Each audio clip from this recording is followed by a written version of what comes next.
Hallo und willkommen bei Autark Woman. Als erstes möchte ich mich für den Lärm da draußen entschuldigen, der hier zwischendurch vorbeifährt, denn die Autobahn ist gesperrt und der ganze Verkehr läuft hier bei unserer kleinen Straße vorbei, was mega nervig ist. Aber wir werden sehen, wie es läuft.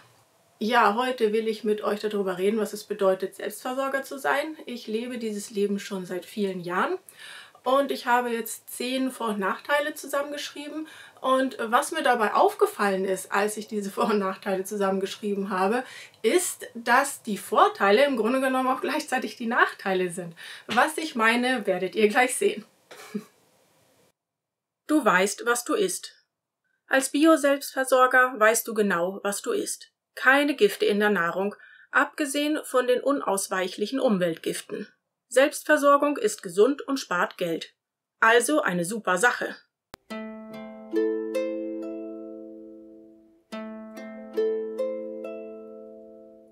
Aber du hast aber als Selbstversorger auch ein begrenztes Nahrungsangebot. Nur was du anbaust, hast du auch zur Verfügung. Was hier nicht wächst, fällt ganz weg. Keine Südfrüchte, kein Kaffee, keine Schokolade. Du hast nur, was du angebaut hast, mehr nicht.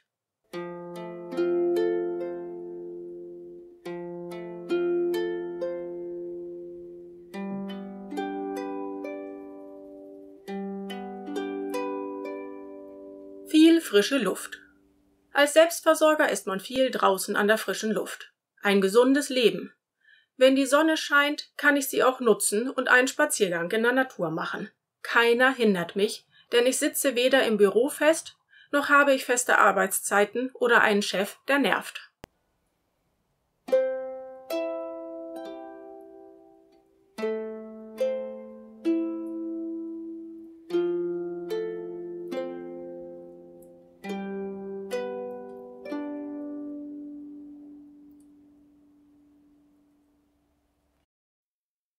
Aber Selbstversorger zu sein ist extrem wetterabhängig. Die Sonne scheint nicht immer. Es regnet auch mal 1 bis 2 Wochen am Stück. Oder es gibt eine wochenlange Hitzewelle. Man muss trotzdem raus, um zum Beispiel zu ernten oder Unkraut zu bekämpfen, um bei Hitze zu gießen oder um im Winter bei Schneesturm Holz zu holen.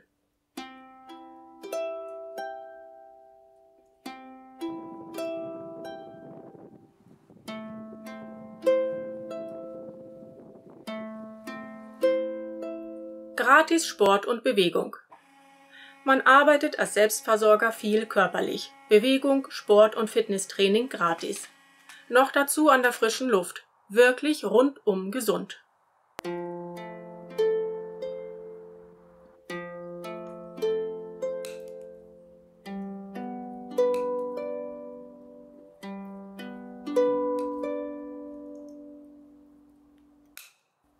Aber du musst auch dann raus ins Beet zu den Tieren oder um Holz zu holen, wenn du krank bist oder dein Rücken schmerzt, du Muskelkater hast oder dir sogar etwas gezerrt hast oder dein Bein gebrochen ist. Wenn du es nicht tust und du keine Hilfe für diese Zeit hast, geht dir die Ernte verloren oder die Tiere hungern.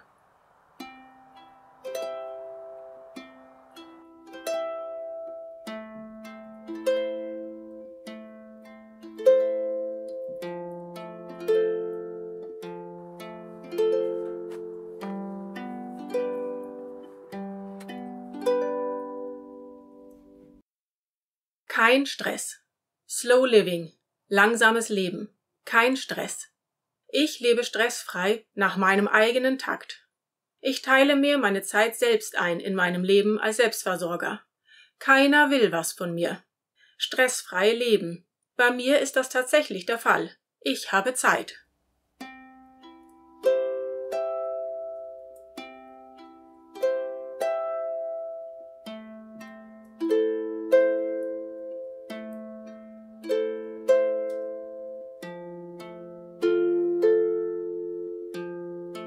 Aber wie sieht das Ganze aus, wenn man Kinder hat und eine Menge Tiere auf dem Hof? Dann will jeder was von dir, ständig. Dann hat man plötzlich keine Zeit mehr. Man muss die Kinder überall hinfahren. Oder sie haben Spielgefährten zu Besuch, die auch noch was von dir wollen. Und nicht zu selten muss man den Kindern sagen, ich habe jetzt keine Zeit für dich, die Ernte geht vor, sonst haben wir im Winter nicht genug zu essen. Das ist nur ein Beispiel. Selbstversorger mit Kindern können dir sicher eine lange Liste geben, wo Zeitmangel ganz oben steht. Und das bringt mich zu meinem nächsten Punkt. Freiheit.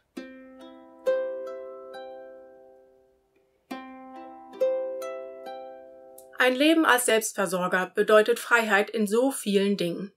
Ich habe keinen Zeitplan. Ich entscheide, wann ich aufstehe und was ich wann am Tag mache.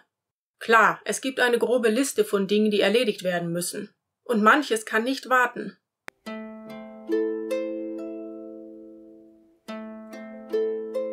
Doch die Bohnen interessiert es nicht, die Bohne, ob sie um 11 Uhr oder um 15 Uhr geerntet werden.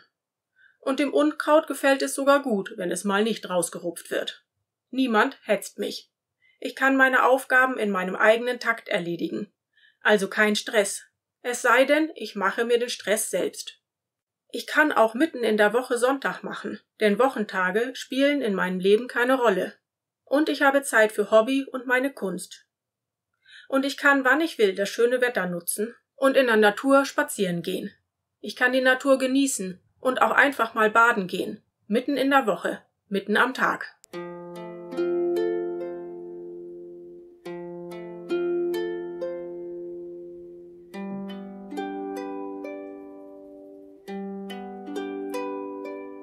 Aber, ja, man hat sehr viel Freiheit, aber gleichzeitig ist man auch extrem angebunden.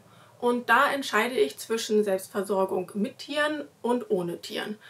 Und eins kann ich schon vorweg sagen, Selbstversorgung ohne Tiere ist wesentlich freier als mit Tieren. Aber auch mit einem Gemüsegarten und Kartoffeln ist man schon saisonal sehr angebunden. Im Sommer in Urlaub fahren könnt ihr vergessen. Denn im Grunde genommen muss man von Frühjahr bis Herbst vor Ort sein. Wenn du dein eigenes Gemüse und auch die Kartoffeln selbst anbaust, dann musst du wirklich am Ball bleiben. Du kannst dann nicht weggehen, auch nicht für irgendwie ein paar Tage. Du musst am Anfang im Frühjahr muss ausgesät werden und angepflanzt werden. Du musst aufpassen, dass das Gemüse nicht vertrocknet oder ertrinkt, je nachdem, welches Wetter gerade ist. Danach muss das Unkraut entfernt werden und du musst aufpassen, dass die Fraßfeinde das nicht alles wegfressen. Und das sind halt ja, Schnecken, Vögel, Rehe, alles, was man sich so vorstellen kann oder auch nicht vorstellen kann.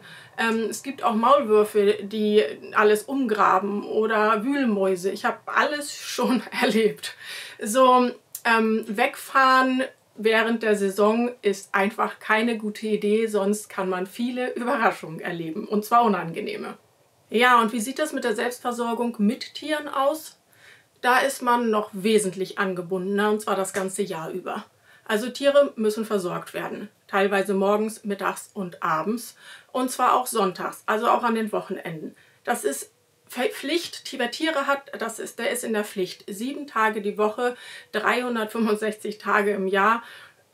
Teilweise auch nachts, wenn ein Tier krank ist, muss man raus. Also es ist schon wirklich, man ist wirklich angebunden. Je mehr Tiere man hat, desto mehr, denn es ist schwierig, Aufpasser zu finden. Also es ist nicht einfach, jemanden zu finden, der dann alles übernimmt. Hat man nur 2 Ponys wie ich, dann kann mal eine Freundin vorbeigucken, vor allem, ja, wenn man einfach mal ein bisschen weg will, dann muss man nur dran nachgucken, dass das Wasser da ist und dass sie was zu fressen haben, und dann kann ich auch mal 1, 2 Tage wegfahren. Aber wie sieht das aus, wenn man Ziegen, Schafe oder Kühe hat, die vielleicht auch noch gemolken werden müssen? Das ist ein Haufen Arbeit mit Ausmisten und Melken und jeden Tag. Und es gibt keine Sonntage. Und dafür jemanden zu finden, der dann nicht nochmal einen Tag, sondern vielleicht 2, 3, 4 Tage nach dem Rechten guckt oder auch mal noch länger, weil man ja in Urlaub fährt, heißt das ja 1, 2 Wochen oder 3. Das ist im Grunde genommen unmöglich. So mit Tieren in der Selbstversorgung ist man extrem angebunden. Man sollte sich wirklich überlegen, ob und wie viele Tiere man sich anschafft. Vor allem dann, wenn man Kinder hat. Ja, es ist wunderschön, wenn man Kinder hat, auch Tiere zu haben, aber es macht wirklich viel Arbeit. So, man sollte sich dessen schon bewusst sein. Und Tiere kosten auch einen Haufen Geld. Die brauchen wirklich Nahrung. Also man muss das kaufen. Niemand, den ich kenne, der Tiere hat und Selbstversorgung betreibt, baut das ganze Futter für die Tiere selber an. Gras, Heu, ja. so weit gehen die. Aber für die ganzen Hühner und Körner und was weiß ich nicht alles, das steht einfach überhaupt nicht im Verhältnis. So, man muss da schon wirklich genau gucken und überlegen. Und da komme ich dann auch zu dem lieben Geld, wo jetzt meine Freiheit für Kunst und Hobby noch mit reinfällt. Und zwar, ja, es ist wunderschön, dass ich Zeit für mein Hobby und Kunst habe, aber es ist halt auch so, dass das Geld eine Rolle spielt. Wer sagt, dass er als Selbstversorger komplett Selbstversorger lebt, der lügt. Denn Geld braucht jeder und das kriegt man nicht, das wächst nicht auf dem Acker. Ja, es gibt sie, die kompletten Aussteiger, aber sobald diese Aussteiger nur ein Stück Land besitzen, brauchen sie Geld, weil man muss die Grundsteuer bezahlen. Es geht nicht ohne. Und eine Versicherung ist auch keine schlechte Idee. Und Müllabfuhr, ja, man muss sie bezahlen, auch dann, wenn man kein Fitzelchen Müll hat. Also Gesetz ist Gesetz. Wie idiotisch das auch ist. So ist das nun mal. So ohne Geld kommt man nicht klar. So, wie machen wir das? Wir haben uns das aufgeteilt. Ich führe den Hof und mein Mann schafft das Geld ran, das wir unbedingt benötigen. Er ist Bergungsfahrer. So, wir haben das aufgeteilt. Doch was machen wir, wenn mein Mann mal ausfällt? Und dann wird dann Hobby und Kunst ganz schnell zur Arbeit. Und das ist auch das, was ich mit meiner Kunst und mit meinem Hobby versuche, uns ein zweites Standbein aufzubauen für den Fall, dass mal die Stricke reißen. Also für den Fall, dass mein Mann aus welchem Grund auch immer mal ausfällt. Und da nutze ich halt meine Leidenschaft für Fotografie und Film und mache hier Filme auf YouTube. Meine Lieblingsgeschichte dabei ist halt wirklich die Natur zu zeigen und einfach nur zu zeigen, wie wir auf dem Hof leben. Aber ab und zu mal so ein bisschen Einblick ins Eingemachte, so wie dieses Video hier, denke ich, ist nicht verkehrt. Ja, und mein Tipp an euch, die ihr überlegt, Selbstversorger zu werden, fangt klein an. Fangt mit dem Garten an, vielleicht auch mit ein paar Kartoffeln, wachst rein. Vor allem dann, wenn ihr Kinder habt, wenn ihr eine Familie habt und sonst auch noch viel um die Ohren. Nehmt nicht zu viele auf einmal.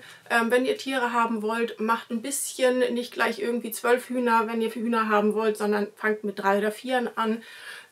Macht vorsichtig, macht ein bisschen, weil wenn ihr reinwachst, dann merkt ihr auch, wenn es zu viel wird.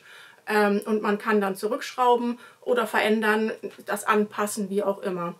Dieses Leben als Selbstversorger soll dich glücklich machen und dich nicht stressen.